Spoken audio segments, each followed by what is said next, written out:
दुनिया में दो मोर्चों पर चल रही जंग महाविनाशक हो गई है। एक तरफ व्लादिमीर पुतिन ने यूक्रेन समेत नाटो को तबाह करने की आखिरी सौगंध ले ली है, तो वहीं हमास के बाद अब इजराइल के निशाने पर हिजबुल्लाह आ गया है। इजरायली डिफेंस फोर्स लेबनान में हिजबुल्लाह के खात्मे के लिए बड़ा ऑपरेशन चलाने वाली है। उधर ईरान की परमाणु प्रयोगशाला का भी बड़ा खुलासा हुआ। ये तमाम बड़ी खबरें आपके सामने होगी। और इस बीच पहली बड़ी खबर आपको होता है उत्तरी इजराइल से, जहां पर हिजबुल्लाह की रॉकेट वर्षा हुई है। आयरन डोम ने हिजबुल्लाह का हमला नाकाम किया। इजरायली डिफेंस फोर्स बेस के पास तबाह किए गए हिजबुल्लाह के रॉकेट, ये देखिए आप।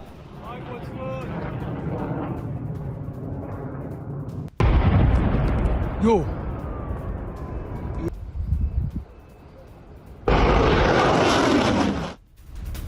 और वहीं हिजबुल्लाह के हमले से जुड़ी एक और बड़ी खबर, उत्तरी इजराइल में हिजबुल्लाह का विध्वंसक हमला हुआ। मोर्टार अटैक में आईडीएफ का हमर व्हीकल उड़ा दिया गया। हमले में कई इजरायली सैनिकों की मौत की जानकारी सामने आ रही है।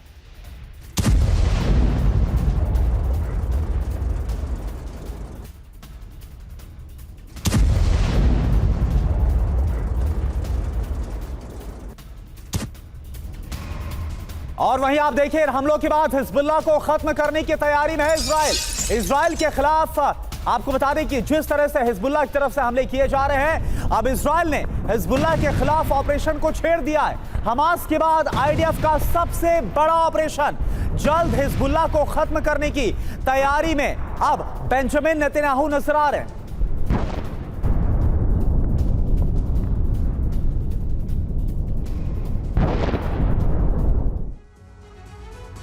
तो हिजबुल्लाह के खात्मे का जो ऑर्डर दिया गया है, बड़ी खबर क्या है इसमें, या आप जरा देखें तो बेंजामिन नेतन्याहू की तरफ से हिजबुल्लाह के खात्मे की बात कही जा रही है। बड़ी खबर, हिजबुल्लाह के खिलाफ इजरायली डिफेंस फोर्स बड़ा ऑपरेशन चलाएगा। इजराइल की तरफ से अगले हफ्ते अमेरिका जाएगा एक बड़ा दल, अमेरिका की तरफ से ऑपरेशन में शामिल हो सकते हैं, यह जानकारी सामने आ रही है। इसके अलावा ऑपरेशन के लिए अमेरिका से मदद लेगा इजराइल। ऑपरेशन के लिए नए हथियार अमेरिका की तरफ से दिए जाएंगे, जो इंफॉर्मेशन मिल रही है। और साथ ही ऑपरेशन के लिए जिस तरह से मदद की बात सामने आ रही है, हिजबुल्लाह के खिलाफ खुफिया जानकारी, इंटेलिजेंस इनपुट भी अमेरिका की तरफ से शेयर किए जाएंगे।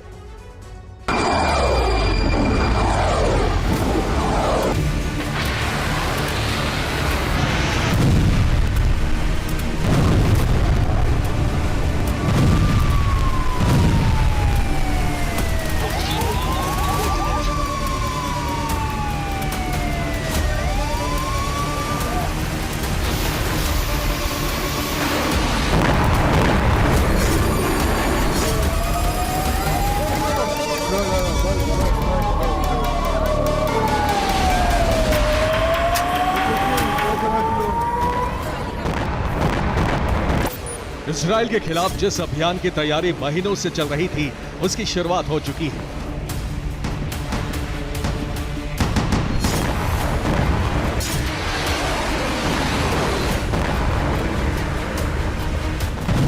इजराइल के कई इलाके बारूदी धमाके से धधक रहे हैं।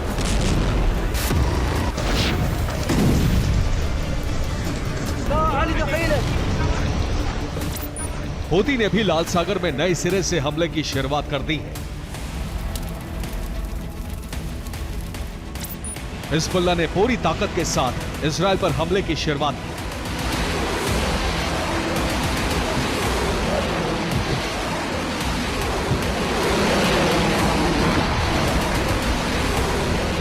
गुरुवार से शुक्रवार तक इजराइल पर हिजबुल्लाह के हमले का सिलसिला जारी है।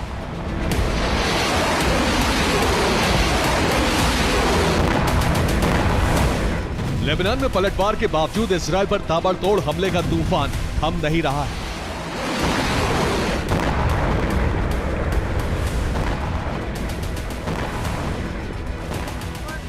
शुक्रवार को सिर्फ 30 मिनट के भीतर 150 हमले किए गए।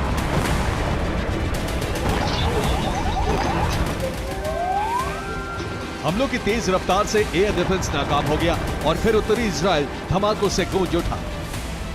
ये उस वक्त की तस्वीरें हैं जब हिजबुल्लाह ने लगातार 40 बार हमला किया।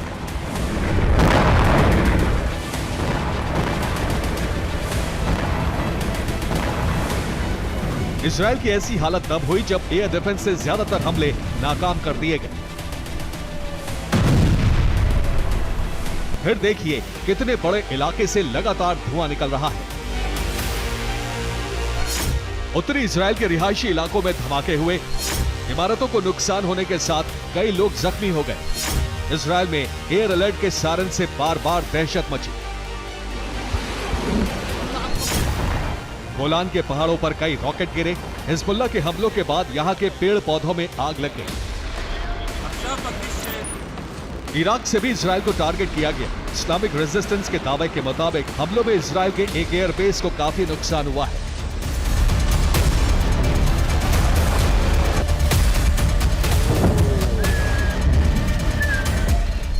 इराक से रमत डेविड एयरबेस पर हमले हुए। इजराइल ने एयरबेस पर किसी तरह के ड्रोन अटैक से इनकार किया है। रमत डेविड एयरबेस भी इजराइल के उत्तरी इलाके में है। रिपोर्ट के मुताबिक हिजबुल्लाह ने इजराइल पर ताबड़तोड़ हमले किए। इस बार सिर्फ रॉकेट नहीं बल्कि मिसाइलों का भी इस्तेमाल किया गया।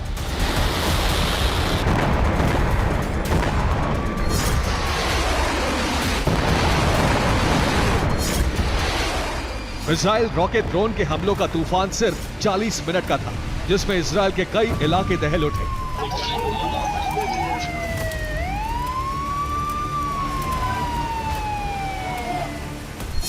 रिपोर्ट के मुताबिक हिजबुल्लाह ने 170 मिसाइलों का इस्तेमाल किया, 40 से ज्यादा रॉकेट और ड्रोन से हमला किया। हिजबुल्लाह ने इजराइल पर गाइडेड मिसाइलों से हमला किया।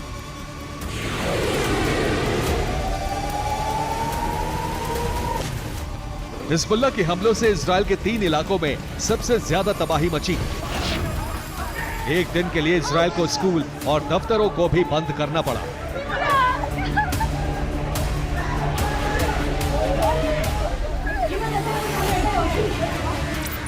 हिजबुल्लाह ने इजराइल पर मिसाइल हमले का वीडियो भी जारी किया है।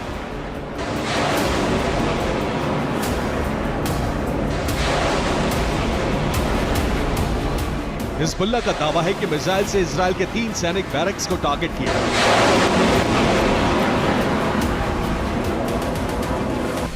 हिजबुल्लाह ने अल राहिब, रमिया और जरीज में सेना के बैरक को नष्ट करने का दावा किया है। हिजबुल्लाह ने अपनी ताकत का प्रदर्शन करने के लिए एक और वीडियो जारी किया। हिजबुल्लाह का दावा है कि इजरायली सेना के हमर वाहन को एक हमले में भस्म कर दिया गया।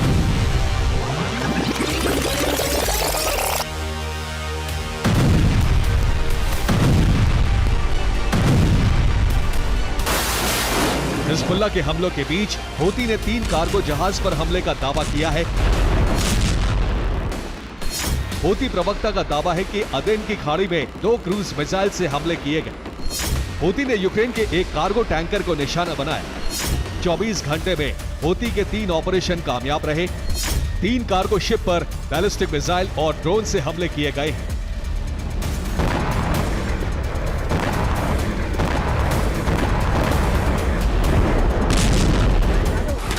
इन हमलों के बाद लेबनान पर इजराइल का भीषण प्रहार हुआ।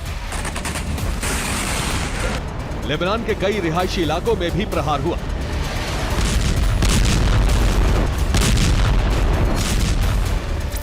इजराइल का दावा है कि लेबनान की एक इमारत पर हमले में हिजबुल्लाह, हमास और फिलिस्तीन इस्लामिक जिहाद के कई लड़ाके मारे गए।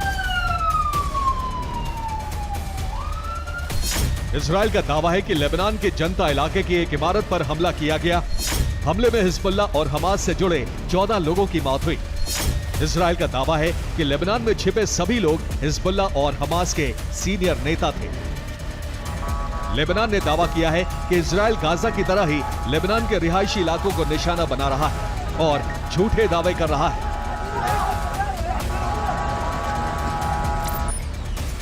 इजराइल पर हिजबुल्लाह के हमलों के बाद इजराइल की वायुसेना जबरदस्त प्रहार कर रही है। गुरुवार की रात लेबनान के कई इलाकों में भारी बमबारी की गई। हालांकि कुछ वीडियो से इजराइल की सेना की ताकत पर सवाल भी उठाए जा रहे हैं। दावा है कि इजराइल की आर्मी लेबनान पर आदम जमाने के हथियारों से हमले कर रही है। सोशल मीडिया पर ऐसे कई वीडियो अपलोड हुए हैं जिसमें दावा है कि हिजबुल्लाह के सामने इजराइल की सेना बेहद कमजोर है। ईरानी प्रॉक्सी के बढ़ते हमलों से इतना तो जाहिर हो रहा है कि गाजा में युद्ध के बीच अब लेबनान, सीरिया और यमन में भी भयंकर जंग देखने को मिल सकती है। क्योंकि इजराइल की जमीन पर जितने धमाके हुए हैं उसका बदला लेने का एक्शन शुरू हो चुका है। Bureau report, TV9 Bharatvarsh.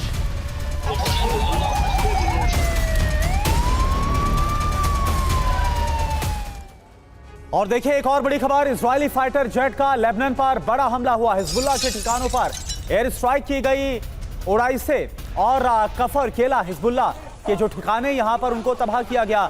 Lebanon में 300 हिजबुल्लाह के लड़ाके मारे गए हैं इस हमले में, जो जानकारी आ रही है। बहुत बड़ा यह हमला जो कि इजरायली डिफेंस फोर्स की तरफ से किया गया।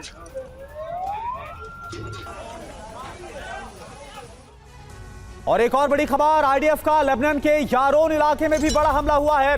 हिजबुल्लाह के लॉन्चर पर इजरायली डिफेंस फोर्स का हमला। हिजबुल्लाह के ठिकाने में आईडीएफ की बमबारी, ये देखिए आप।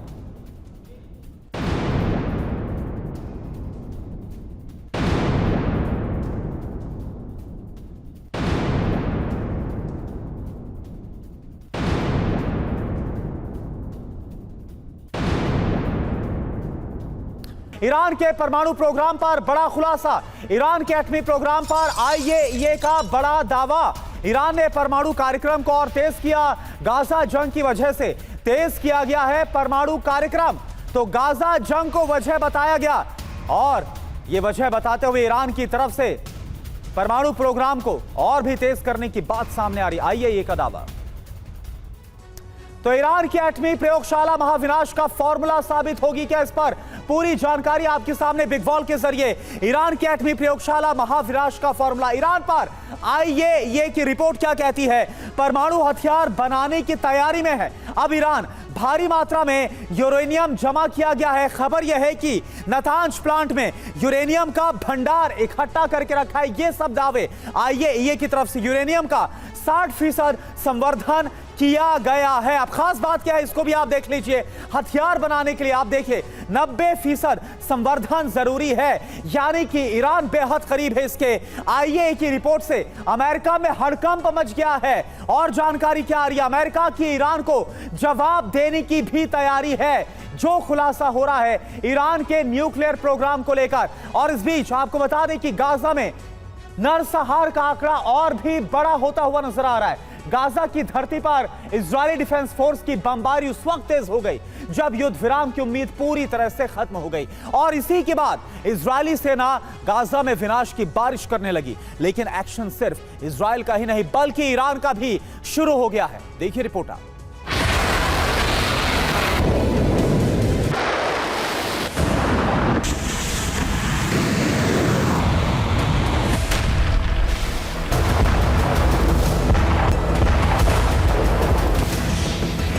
गाजा में विनाश की आग शांत होने के बजाय भड़कती ही जा रही है। अमेरिका समेत कई देश शांति वार्ता के जरिए शांति समझौता करवाने में जुटे हैं, लेकिन उनकी सारी कोशिशें नाकाम होती जा रही। युद्ध विराम के लिए ना तो इजरायल तैयार है और ना ही हमास। लिहाजा गाजा में विनाश का क्षेत्रफल लगातार बढ़ता ही जा रहा है।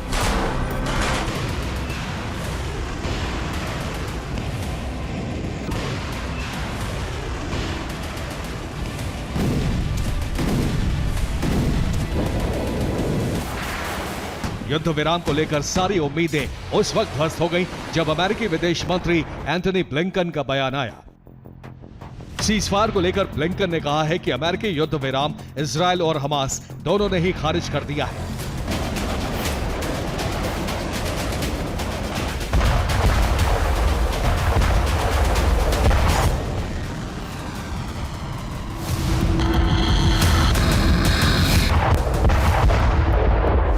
नेतन्याहू ने न सिर्फ युद्ध विराम के प्रस्ताव को खारिज किया बल्कि फिर से ऐलान कर दिया है कि गाजा ऑपरेशन तभी रुकेगा जब हमास का अस्तित्व मिट जाएगा।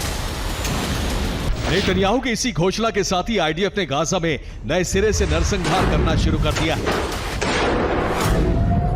गाजा में शांति और युद्ध विराम की संभावना शून्य हुई तो ईरान का न्यूक्लियर एक्शन शुरू हो गया।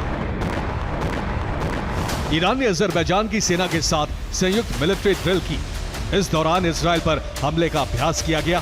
ईरानी सेना ने न सिर्फ हमले की एक्सरसाइज की बल्कि अपने परमाणु कार्यक्रम को भी तेज कर दिया है।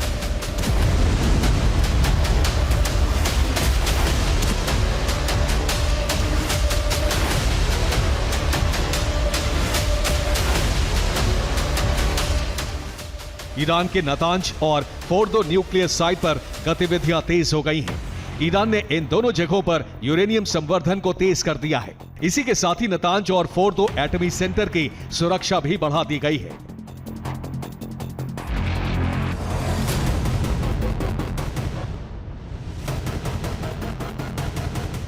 ईरान अपनी यूरेनियम की क्षमता बढ़ा रहा है। वो तेजी से यूरेनियम संवर्धन कर रहा है।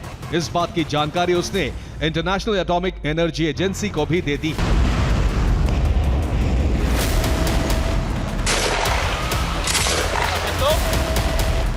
इसी के बाद से अमेरिका और इजराइल समेत कई पश्चिमी देशों की टेंशन बढ़ गई है।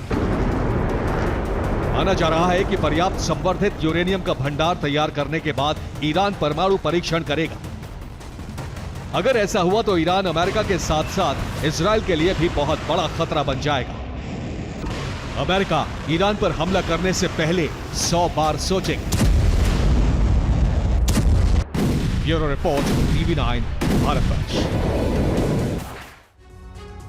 और चलिए अब बात करते हैं यूक्रेन में युद्ध विराम के लिए राष्ट्रपति व्लादिमीर पुतिन की शर्तों वाले शांति प्रस्ताव की। और बड़ी खबर क्या, युद्ध विराम के लिए पुतिन की शर्तें। रूसी कब्जे वाले क्षेत्रों पर दावा छोड़ दे यूक्रेन।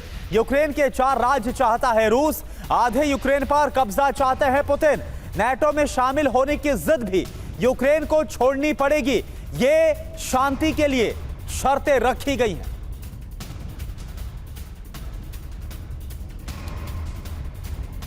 तो व्लादिमीर पुतिन की तरफ से यह कहा गया है कि जिन इलाकों पर कब्जा हो गया है, 4 राज्यों को छोड़ने की बात और नाटो की जिद को छोड़ना होगा, तभी युद्ध खत्म हो सकता है, शांति आ सकती है। तो पुतिन ने यूक्रेन से युद्ध खत्म करने के लिए दुनिया के सामने एक प्रस्ताव रखा। और आप यकीन मानिए ये रूस का शांति प्रस्ताव कम, लेकिन यूक्रेन और पश्चिमी देशों को व्लादिमीर पुतिन की आखिरी चेतावनी ज्यादा नजर आ रही है। कैसे, आप देखिए। दरअसल पुतिन ने दो टूक कह दिया है कि यूक्रेन की सेना लुहांस्क और डोनेट्स्क रीजन से पूरी तरह से हट जाए। पुतिन के मुताबिक खैरसो और ज़ापोरिज़िया इलाके से भी यूक्रेनी सेना का पूरी तरह से विड्रॉल हो जाए। क्रीमिया, लुहांस्क, डोनेट्स्क, खैरसो और ज़ापोरिज़िया की स्थिति अंतर्राष्ट्रीय संधियों में रूस के मुताबिक तय होनी चाहिए। पुतिन की मांग है कि यूक्रेन तटस्थ रहे, किसी भी गुट का हिस्सा ना बने। पुतिन ये भी चाहते हैं कि यूक्रेन अब नाटो में शामिल होने से साफ इंकार कर दे। पुतिन की मांग यह है कि यूक्रेन का न्यूक्लियर फ्री स्टेटस होना चाहिए। और पुतिन ने साफ तौर पर यह भी कह दिया है कि रूस पर लगे पश्चिम के सभी तरह के प्रतिबंध भी हटाने होंगे। तो पुतिन का शांति प्रस्ताव, आधे यूक्रेन पर कब्जे का जो प्लान है, वो कैसे सामने आ रहा है, यह हमने आपको दिखाया। एक और बड़ी खबर आपको बताएं, रूसी सेना ने पूर्वी यूक्रेन से लेकर पोलैंड बॉर्डर तक यूक्रेन के कई शहर ध्वस्त कर दिए हैं। कीव, लवीव और खेमेल्नित्स्की तक जबरदस्त प्रहार किया गया। यूक्रेन पर ड्रोन, आर्टिलरी, न्यूक्लियर बॉम्बर और हाइपरसोनिक मिसाइलें बरसाई गई हैं। देखिए आप।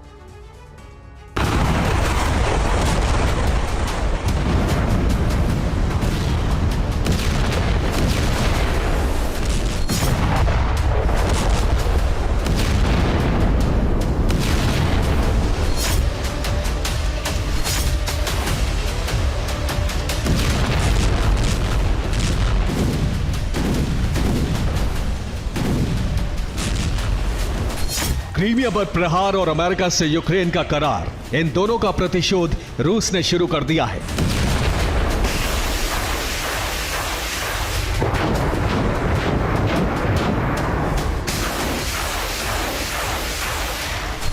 ईस्टर्न फ्रंट लाइन से लेकर पोलैंड के बॉर्डर तक यूक्रेन के 12 से ज्यादा शहरों पर रूस ने जबरदस्त मिसाइल, ड्रोन और गाइडेड आर्टिलरी हमले किए हैं।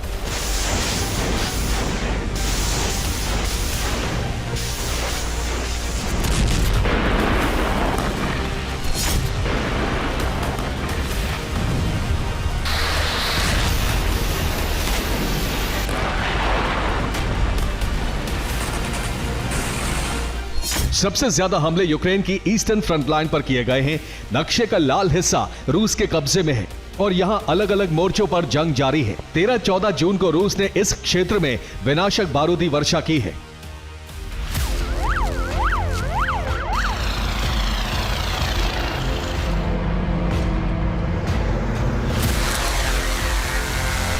ईस्टर्न फ्रंट लाइन पर पहला मोर्चा रूस की ड्रोन ब्रिगेड ने संभाला और फ्रंट लाइन पर एफपीवी ड्रोन से भीषण हमले किए।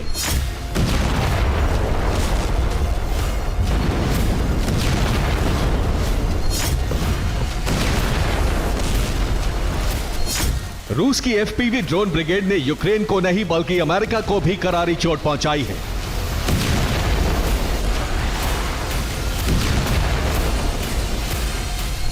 रूस ने छोटे छोटे ड्रोन से बम बांधकर भीषण तबाही मचाई है।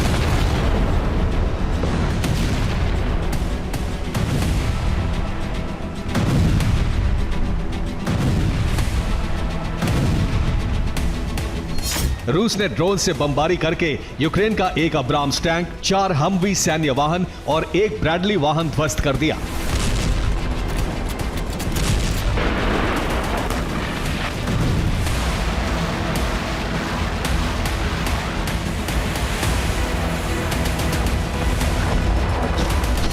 रूसी ड्रोन बटालियन ने फ्रंटलाइन के यूक्रेनी खंदकों को निशाना बनाया और इसके साथ ही टैंक बटालियन ने भी हमले किए।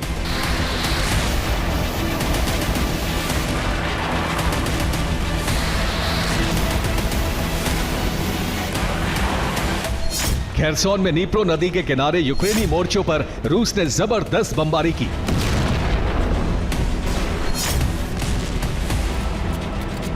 खेरसोन में नीप्रो नदी के पास बने यूक्रेन के 6 सैन्य बेस पर रूस ने एक के बाद एक हमले किए।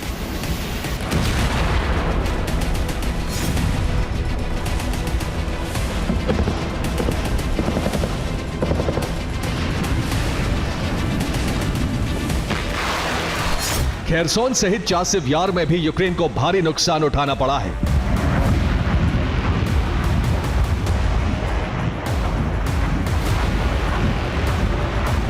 रूसी हमलों से यूक्रेनी सेना को भारी नुकसान उठाना पड़ा है।